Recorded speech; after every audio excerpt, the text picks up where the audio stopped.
A car bomb just ripped through the heart of New Delhi, right near the historic Red Fort. It's caused absolute chaos. So in this explainer, we're going to break it all down for you. What happened in those first few seconds, the devastating human cost, and where the investigation is heading as they hunt for answers. So let's set the scene. It's just before 7 p.m. on a Monday. The streets around the Red Fort are jam-packed, just a totally normal evening rush hour. But this particular evening was about to turn into a complete and utter tragedy. All right, first, let's really reconstruct the event itself. It all kicked off at a traffic light, just a routine stop that, in a blink, became ground zero for this explosion. And, this happened incredibly fast. A Hyundai i20 pulls up to a red light, and then, bam, a massive, violent explosion.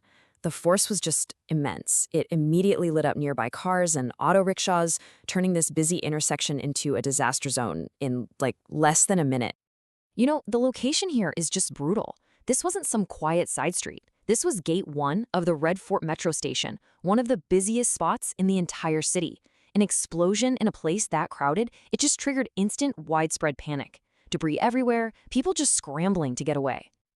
So, beyond all the twisted metal and shattered glass, the real toll of this attack, of course, is measured in human lives. Let's talk about the numbers because they represent the real, heartbreaking tragedy here. The very first reports confirmed the absolute worst. 8 people were killed instantly, just gone. 8 lives cut short, 8 families just completely shattered by this single, violent act.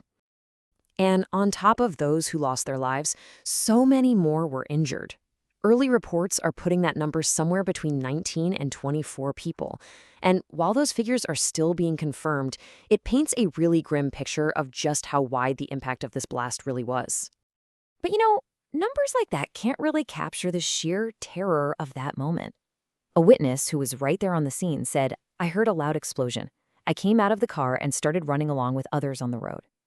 It's just a raw, stark reminder of the pure fear that gripped everyone at that intersection. So as first responders were rushing to secure the scene, a huge investigation kicked off almost immediately. The biggest question for authorities was, who was behind this and how in the world did they pull it off? Okay, so one of the first and most telling moves by the authorities was to register this case under the UAPA. Now, this is a really big deal. This isn't your standard criminal charge. It's the Unlawful Activities Prevention Act, which is basically India's primary anti-terror law. By invoking it, they immediately signaled that they're treating this not as a random crime, but as a calculated act of terrorism. Right now, investigators are basically chasing 3 main leads. First, who owned that Hyundai? They're digging into its entire history. Second, they're poring over more than 100 CCTV clips, trying to get a clear look at the driver. And third, they're exploring a possible connection to a terror module that was recently discovered in a nearby city. And that CCTV footage, it's already given them a potentially huge clue. Investigators believe the driver was alone in the car. This one detail is absolutely crucial because it really helps them narrow down the theories about how this attack was actually carried out. An attack like this doesn't just happen in a vacuum. The impact radiated far, far beyond the Red Fort. It sent a shockwave of alarm across the city, and really the whole country, forcing an immediate and pretty drastic security response. And that response was swift and widespread. A high alert was declared not just in New Delhi, but in neighboring states too. And all of a sudden, there was heightened security everywhere. At metro stations, in malls, at border checkpoints. This attack instantly changed the feeling of security for millions of people. But look, despite the rapid response and this massive ongoing investigation, there are still some huge, gaping questions at the heart of this case. This is what authorities, and all of us really, are still trying to figure out. First and foremost, what exactly was in that car? Investigators are sure it was a powerful explosive, no doubt. But they're still waiting on official confirmation of what kind it was. The forensics on this are going to be absolutely key to understanding just how sophisticated this attack was. And that leads to a really critical fork in the road for the investigation.